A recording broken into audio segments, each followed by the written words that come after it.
Lately, I've had a few conversations that stayed with me long after they ended. And one of them, honestly, it shook me a little. A close friend of mine, he called me the other day. And the moment he started talking, I could hear something in his voice that I almost have never heard from him. He wasn't just frustrated. He wasn't just stressed. He sounded defeated, like the weight of everything had finally pushed him past the point of being able to hold it together. He told me how he felt, as if he were being swallowed by bills, by debt, by the rising cost of everything, just one thing after another stacking up. It just wasn't one thing. It was all at once. No matter how hard he worked, no matter how responsible he was, he couldn't keep up. It was frantic. It was overwhelming. It was heavy in a way that's really hard to describe unless you've been there or seen someone go through that. And after we've hung up, I realized something.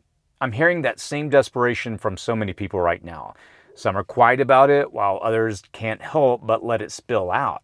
Friends, neighbors, people in the comments on this channel, people who typically can hold it together. They're now wondering why life suddenly feels like it's slipping out of their control. And when enough people start saying the same thing, it tells you something deeper is going on. So in this video, I want to talk about something a lot of people are feeling, but almost no one really wants to say out loud.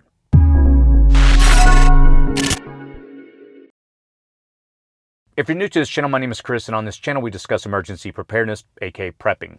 We go past fear and drama, and instead we focus on the kind of resilience that really helps you stay steady when the world feels like it's tightening around you. And right now, a lot of people are quietly carrying a weight that's getting harder to hide. And you can feel it, even in casual conversation. There's a tension that's under the surface that didn't used to be there. But here's the truth. People are working harder than ever. Some are taking second jobs, some third jobs. Some are cutting expenses down to the bone. Some are doing everything right, and they're still falling behind because the cost of living, it keeps rising. Groceries, they jump again. Insurance premiums hit another record. Housing is out of reach for millions. A single car repair can wipe out an entire month's budget or more. And I'm hearing this phrase over and over. I feel like I'm drowning. And let me state the obvious. This is happening. This is not your imagination. This is not a hoax. People are dealing with this, not because they're irresponsible, not because they're lazy, not because they didn't plan, but because the math has changed and no one told them. The world they were preparing for 10 years ago is not the world that they're living in today. And this creates a very real emotional impact. It creates shame, embarrassment, fear about the future, and a sense that the American dream is slipping away. It makes people feel like they are the problem, when in reality, they're doing everything they can to stay afloat in a system that feels stacked against them. And I haven't always been in a good place financially. When I first got married, my wife and I, we had nothing. We had debt, but beyond that, we didn't really have much, other than each other and our debt.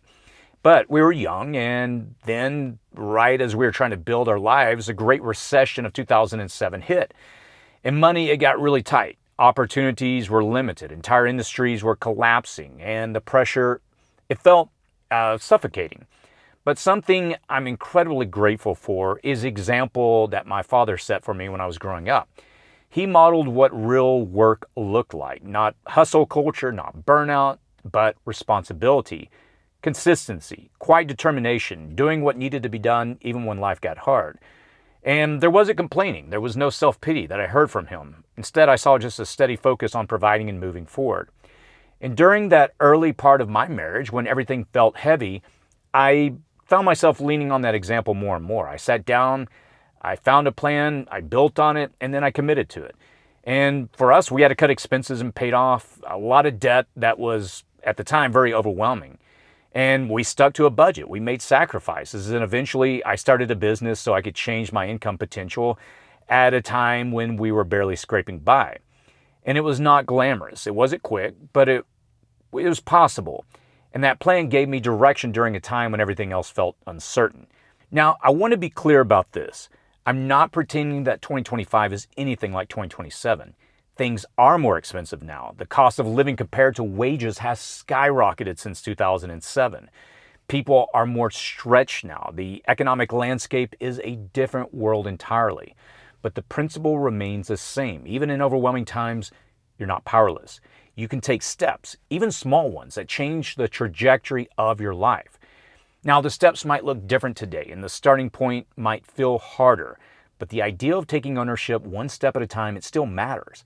So why am I telling you this? My hope is that you don't just want to throw your hands up and give up. I want to pause here and speak directly to those that feel defeated right now. The person lying awake at night, running numbers in their head, the person checking their bank account 5 times a day because they don't want to slip up, the person hiding their stress because they don't want to worry their spouse or their kids, the person who feels like the future is slipping away faster than they can catch it. You're not failing, and you're not alone. You're not crazy for noticing that the math no longer works. And this is not weakness. This is not lack of effort. This is not a lack of discipline. This is a world where affordability has collapsed, and regular people are carrying the burden.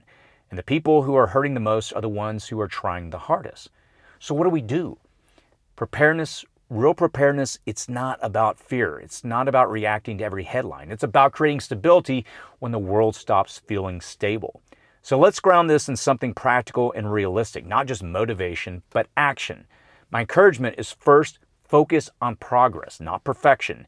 You don't need to fix everything at once. Start with one thing, one bill, one habit, building a budget and sticking to it no matter what. One win. Small wins, they rebuild confidence, and confidence reduces panic.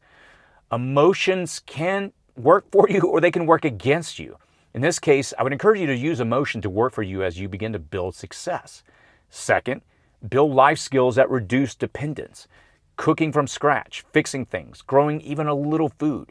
These skills don't just save money, they give you a sense of control when everything else feels uncertain. They reconnect you with the ideal that you can create stability with your own hands. Third, create margin wherever you can. I know this is not easy, but wherever you can find it, create it. Whether that be an emergency fund, cutting recurring expenses, simplifying the lifestyle, and not just in a minimalism way, but in a resilience way. Removing friction from your life so you can think clearly again. Fourth, I would encourage you to explore new opportunities, even if it feels intimidating.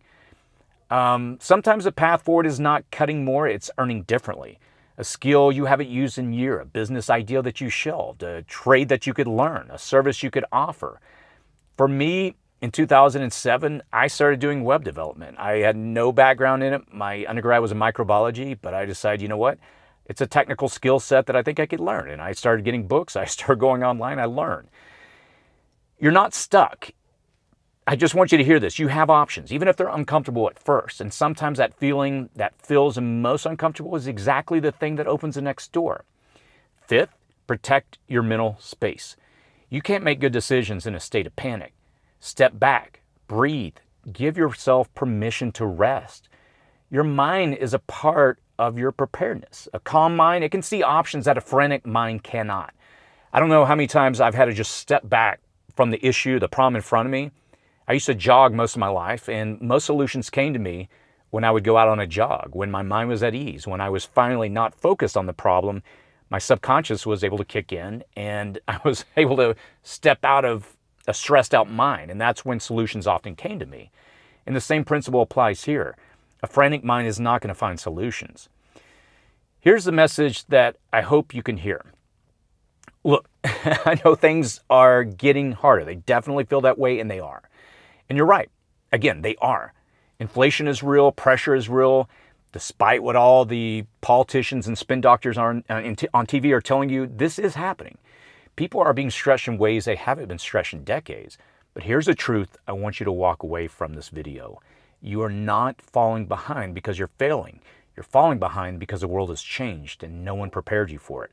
But that doesn't mean that you're out of options. It doesn't mean your story is over. And it definitely doesn't mean that you're alone. There is a way through this. It may require new habits, new skills, new income paths, but none of those things are beyond your reach. And if you hear nothing else from this video, it's this. I promise you, you are stronger than the moment you're facing right now. I've been in hard places before, and I've seen others claw their way out of places much darker than mine. And every time, every single time, it started with one decision. I'm not going to give up here. You don't need permission to start. You don't need perfect conditions. You just need that one decision. I'd love for you to share your thoughts and ideas below to help others who may be reading the comments.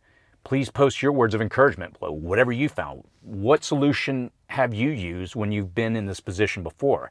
I've given you my perspective, but I would love to hear your perspective. I'd love to hear from the community because I know it's going to help someone else. As always, stay safe out there.